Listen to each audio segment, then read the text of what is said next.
The escalating scandal at the VA, tackling Chinese cyber hacking, Tuesday's winners and losers, and the Great Society 50 years later. Tonight on Washington Week. If these allegations prove to be true, it is dishonorable, it is disgraceful, and I will not tolerate it, period. New allegations of cooked books, long wait times, and widespread mismanagement at the Department of Veterans Affairs angers lawmakers on both sides of the aisle. What is taking place today in America's Veterans Administration may be the most egregious case of friendly fire in the history of the United States of America. There was no urgency. Mr. President, we need urgency. We need you to roll up our sleeves and get into these hospitals. Let the investigations begin. At the Justice Department, indictments aimed at getting the Chinese government to stop hacking American companies. These criminal charges represent a groundbreaking step forward in addressing that threat. But what effect will they have? Election Day victories strengthen Republican prospects for the fall and clarify their strategies. Kentuckians are not going to be deceived. Allison Lonergan Grimes is Barack Obama's candidate. And half a century after Lyndon Johnson engineered a sweeping expansion of government. For in your time, we have the opportunity to move not only toward the rich society and the powerful society, but upward to the great society. How does it resonate today? Covering the week, Jeff Zeleny of ABC News, Pete Williams of NBC News, Susan Davis of USA Today, and Karen Tumulty of The Washington Post. Award-winning reporting and analysis, covering history as it happens. From our nation's capital, this is Washington Week with Gwen Eiffel. Once again, from Washington, moderator Gwen Eiffel. Good evening. It's a perfect storm. Allegations of government malfeasance, cover up, the possibility of lives lost, and betrayal of our nation's heroes, all culminating in multiple demands that heads roll. The growing scandal engulfing the Department of Veterans Affairs health programs is now the subject of several investigations. Our veterans deserve to know the facts. Their families deserve to know the facts. Once we know the facts, I assure you, if there is misconduct, it will be punished. At the center of it all, mild-mannered VA Secretary Eric Shinseki, who for now at least still has his job, but demands for accountability are coming from both sides of the aisle. This is awful stuff, and somebody ought to be held accountable for it. I've not called for General Shinseki to resign, although I have to admit I'm getting a little closer. These allegations are not new, so why is all of this exploding now, Jeff? Well, Gwen, one of the reasons it's exploding now, there are so many examples. It's not an isolated incident at the Phoenix VA. Investigations are underway across the country in at least 26 of these centers, and that means that about half the Senate is involved, because if they're in 26 locations, everyone is now suddenly investigating this. But the reality is, anyone who's gone to a congressional town meeting or listened to or talked to someone who opens the mail in a congressional office, they hear VA complaints all the time for years. So one question is, why is this just coming to a head right now? It's because it's an election year, for one. There's a lot of a political outrage, but there is real outrage here. But we are just ending 12 years of war, more than 12 years of war. All these new people coming into the system, several older veterans are still in the system. So all this coming together, as you said, a perfect storm. And a lot of people who are actually surviving who would have died with previous kinds of medical care. But I'm also really curious about what the White House thinks it can do. He sent a deputy chief of staff this week to meet, I guess, with the people in Phoenix. And so does the White House feel like it has to do something just to do something? I think the White House is obviously taking this very seriously. He sent Rob Neighbors, who's a top advisor, a deputy chief of staff, but not a household name, certainly. I asked Senator John McCain, obviously a veteran, what he thought about that. And he said, who? I mean, he did not think that Rob Neighbors was a credible person to send, someone who had experience in veterans issues. So there's no question the White House is engaged and involved in this. But I think it's worth asking, why did it take the president so long to speak about this? He finally did this week at the podium. One thing is, I mean, there aren't any easy answers to this, and he is famous for not rushing to fire people, and I think that's the case here. So the head of the VA, a decorated veteran himself, Eric Shinseki, is certainly under siege here, but probably not entirely his fault, but now it's his to clean up. So what's the end game on this scandal? Is it just to find out who was cooking the books in terms of how fast they process, or could it lead to some fundamental changes in the VA? Well, I think that's a good question. I mean, it depends if the same problems were happening in all of these 26 locations. If this was a systemic thing to actually change these wait times and other things, that's a real problem. But I think there has to lead to some type of a solution here. But what that is, I don't think we know yet. But well, the controversies, though, that have hit this administration, Benghazi, the IRS, have generally sort of just stirred up the partisans. Is this one likely to resonate differently with Democrats and with swing voters? I think it is, no question. We're already seeing that. I mean, veterans are from both parties. They're Republicans, they're Democrats. The outrage is coming from both sides, not exactly equally. You see some people who are running for office who are saying that the secretary should be fired, some people who are in office saying they shouldn't be fired. But the reality is, I think that this is a scandal that people can understand. This isn't sort of some partisan witch hunt. These are actual victims, people who have died with real voices and families. So I think this is absolutely a real scandal. You mentioned that it was an election year. Who is calling for Shinseki to go? And at what point do you think the president's going to have to make a call of or stay or go? It's a small number of people so far. We heard Speaker Boehner earlier saying he's not yet. Leader McConnell in the Senate, both Republicans, he is not either. But not surprisingly, perhaps, Mitch McConnell's Democratic opponent, Allison Lonergan Grimes in Kentucky, she issued a statement calling for the firing of General Shinseki. So perhaps that's one way for her to distance herself from the president. But right now it's pretty mixed. A couple Democrats, a few more Republicans. But look, we have not seen this administration, this president, fire people, shove people out the door. That wouldn't solve anything. Someone else would have to be confirmed here. So I think he stays for as long as the president wants him to. It also seems that General Shinseki and Barack Obama are alike in that their temperament is so mild. And so when General Shinseki last week said, I'm really mad as hell, it didn't really resonate. Came from Hawaii, someone told me. And that is exactly why, this mild-mannered sort of, I think there is anger there, no question about it, but it is that kind of gentle manner that both of them have in common. Well, we're going to see whether politics overtakes the facts, and we'll see what happens after that. Okay, it seems straightforward enough. If Chinese hackers are infiltrating your computer systems, why not do everything you can to stop them? But what if they accuse you of doing the same thing? And what if the accused hackers are not private sector tech geeks, but agents of the Chinese government? For the U.S. Justice Department, that spells indictment. But to what end, Pete? Well, in the past, the government says anytime they confront the Chinese and say, you're spying on American companies, they say, where's the proof? So the Justice Department this week said, okay, here's the proof in public. The first time the U.S. has ever charged officials of a foreign nation with using cyber tools to hack on American companies. And think of how extraordinary this is. You showed those pictures at the beginning. Actual wanted posters of individuals in China that the U.S. says, this guy did that, this guy did this. In military uniforms. Yes, to raid American companies, to go into some of the biggest names, U.S. Steel, Alcoa, Westinghouse, all part of a military intelligence unit. And the charges say they went after executives of these companies, sent them emails that, when opened up, basically gave them complete access to the computers, and they could steal these trade secrets. In the case of Westinghouse, for example, the government says they got data equal to 700,000 emails.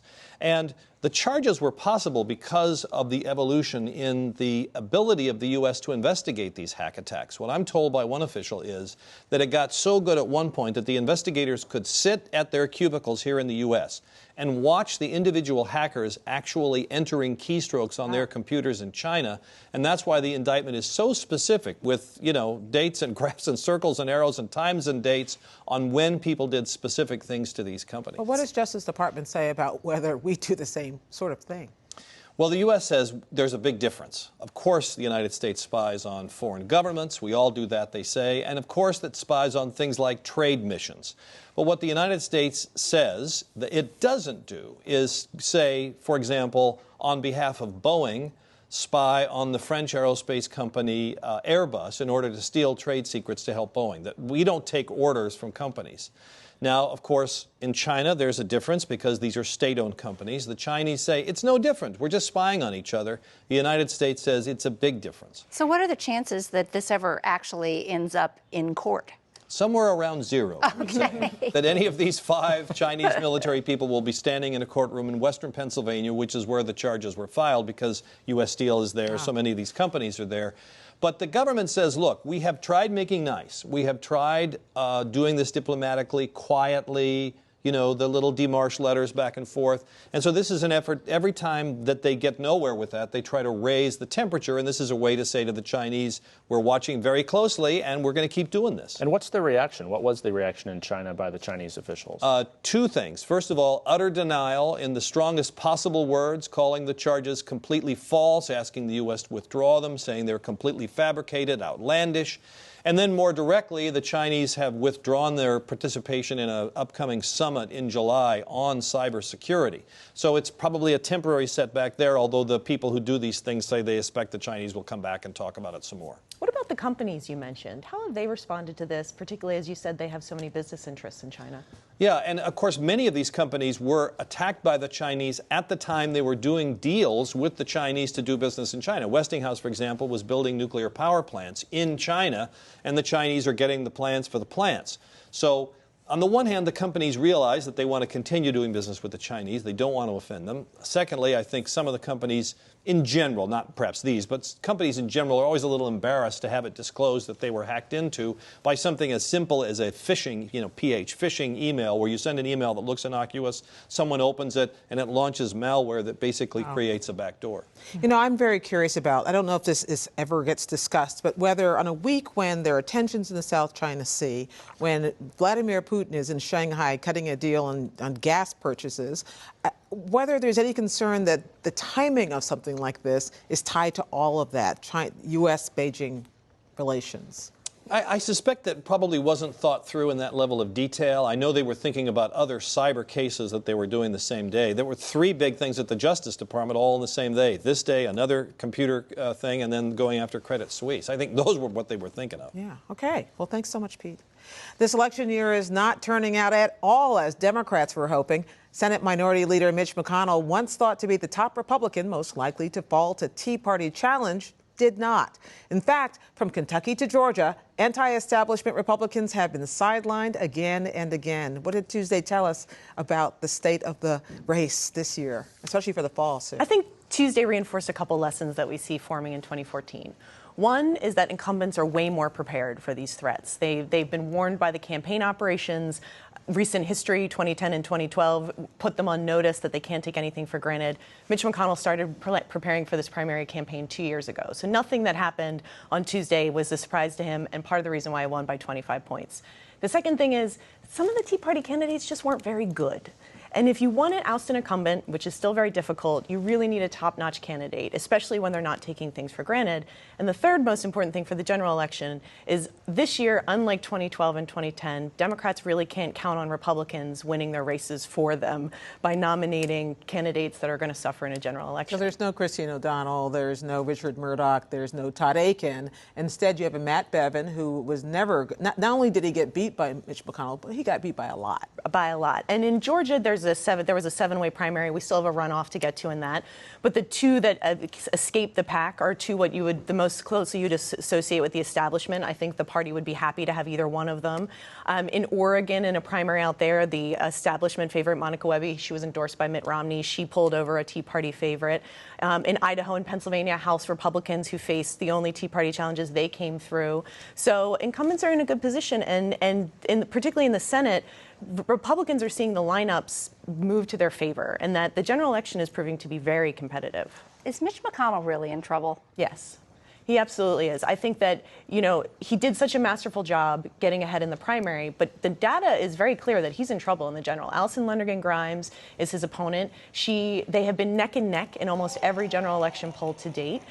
In the most recent one that came out the Friday before the race, he was ahead. And more importantly, Kentucky doesn't really like Mitch McConnell. His disapproval rating in that state has been within 50 and 60% this entire time. So he is not only needs to overcome a strong Democratic challenger who's going to have significant national resources, but he's got to get over his own unpopularity in his home state. So where does speaking of the Senate, how does it look for Republican control of the Senate? It's a jump ball. It is entirely possible that Republicans can perform a takeover, particularly if the health care law continues to be as unpopular, if President Obama's ratings continue to be so low, particularly in these red states where they're defending races in Arkansas, Louisiana, North Carolina, and the fact that Republicans they've wised up, they have better candidates, and it's going to be a very expensive race because I think people, particularly the outside money we see coming in, know what's at stake. So from here forward, then, what surprises do we possibly have left in store? A lot of the primaries are done, but there are still a couple out there. One interesting one is Mississippi. Yes, Mississippi's probably the last great test of the Tea Party establishment test this cycle. Thad Cochran is the incumbent there. He's being challenged by a guy named Chris McDaniel. I think that Chris McDaniel had the edge, although he seems to be faltering a little bit in the closing weeks of the race, helped in part by some activist bloggers who took some really devious steps and took some very nasty film of Cochran's wife who's been disabled in a home for about 15 years. And they're not associated with the McDaniel campaign, but there's a lot of ugly innuendo, as far as we know, and there's no reason to believe they're associated, but there's a lot of ugly innuendo, and I think it's offended the sensibilities of a lot of Mississippians, and I think that plays to Thad Cochran's favor. Weeks, right? And that's in 2 weeks. Is there bad news? I mean, let's cycle back. We've talked about the bad news for Democrats, but I'm curious about whether Democrats are just sitting back here and watching this happen, or whether they, like the Republicans who sat there and said, here's a problem, let's see how we fix it, let's get better candidates, let's really take the Tea Party seriously this time. Yeah. Are Democrats figuring out how to set themselves up for the fall so they don't get run over by the same new discipline on the part of Republicans? I think they do. I think part of what just hurts Democrats is the math. The field just is tilted far against their favor. There's only 2 races where Democrats even really have a chance to pick up, one being Kentucky and with Mitch McConnell, or with Alison Lonergan Grimes, and in Georgia. And I think it goes to show you how vulnerable with Michelle Nunn, but I think it also shows you how vulnerable Democrats are when their best chances are in the South, which has been traditionally not a very warm territory for them. Okay. Well, thank you very much. Now, we've been marking so many anniversaries in the past year. You've been following them with us, from the March on Washington to the assassination of John F. Kennedy to the passage of the Civil Rights Act, that it's tempting to lose sight of the big picture. The Great Society was the big picture. From President Johnson's seminal speech in May of 1964 to the signing of anti-poverty and civil rights legislation later that year, to the creation of Medicare and the Voting Rights Act in the year that followed, a lot got done that changed our lives and our politics forever. Karen Tumulty and her colleagues at the Washington Post have been focusing exclusively on that big picture this week in a series of stories on the Great Society at 50. And there has been nothing like it since, has there, Karen? And I think you could argue nothing like it before. LBJ launched the Great Society with a commencement speech at the University of Michigan 6 months to the day after John F. Kennedy was assassinated. And what he launched, I think you can argue, was the single biggest experiment ever in what government is capable of doing. You can compare it to the New Deal, but the fact is the breadth of what he tried to achieve was greater because it did take on civil rights and a number of areas of American life that really the New Deal didn't touch. And I think more importantly, the New Deal was about sort of putting out the crisis, putting out the fire of the Great Depression. What Johnson tried to do was figure out how to invest our prosperity. And twice during that speech, he sketched out what he thought America could and should look like in 50 years. You know, one of the little detail that in your first story that caught my eye, which is that 200 bills were passed, major bills were passed in the 89th Congress. Think about that for just a moment. What were they? It was extraordinary. There was Medicare and Medicaid. There was the Voting Rights Act. There was, a lot of people forget, the enormous immigration bill that effectively it ended what had effectively been a whites-only immigration policy that had existed in this country for 50 years. There were consumer protections. You have padded dashboards and seatbelts in your car today because of the Great Society. But they were actually talking about ending poverty by 1976. But at the same time, it opened up, I think, just about every political debate that we have today somehow has roots in the Great Society. And why did it work so well legislatively? What was it him? Was it the mood? Why? There were a number of things that combined. Number one, he had the biggest landslide in American history in 1964. And nothing like a landslide to let you get bills get passed. The economy was booming. The country was still mourning this president who had awakened its idealism, and the civil rights movement had awakened its conscience. And LBJ recognized that you put all those things together with a president of unmatched legislative skills, and you have the opportunity to get a lot done very quickly. But by 1966, it had all turned. When we talk about today, the contrast is so interesting to me, particularly as I cover Congress, just about the gridlock that we see. Do you think it's possible in modern American politics to do similar grand legislative movements like we saw then?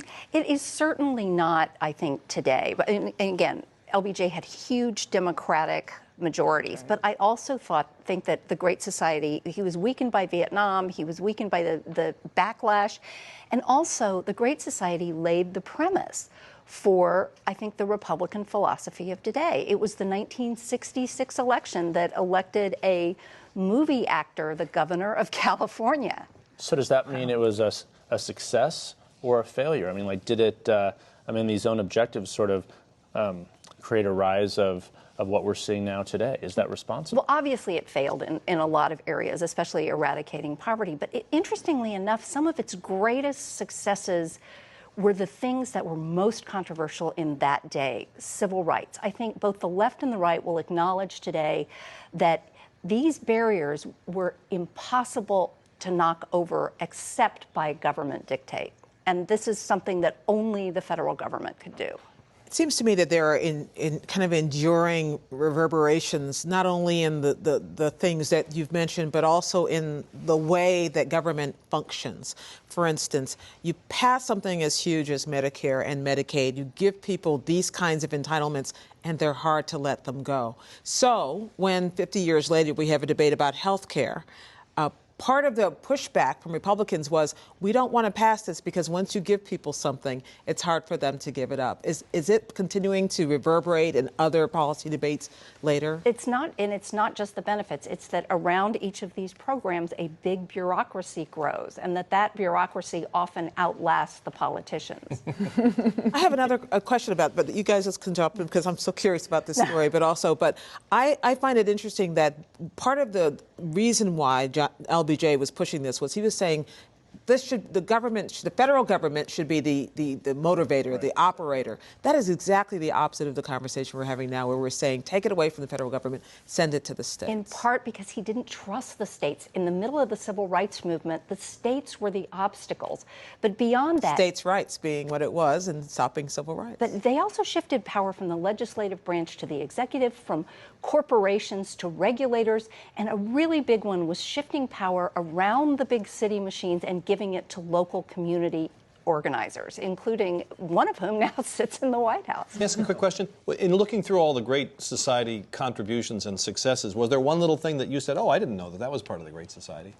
You know, interestingly, the one big legislative fight that LBJ lost was over home rule for the District of Columbia.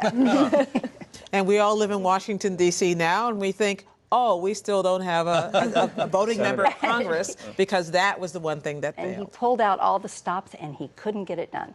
It's so fascinating. Thank you, Karen, for doing that. I mean, it's just one of those stories that we all kind of know perfunctorily, but we have no idea what the rhythm and the fallout has been all this time later.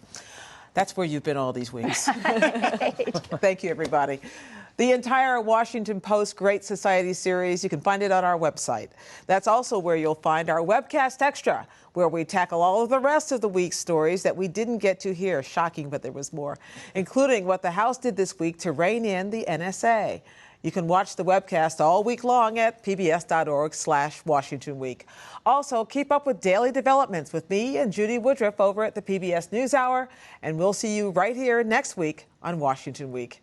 Have a lovely and observant Memorial Day. Good night.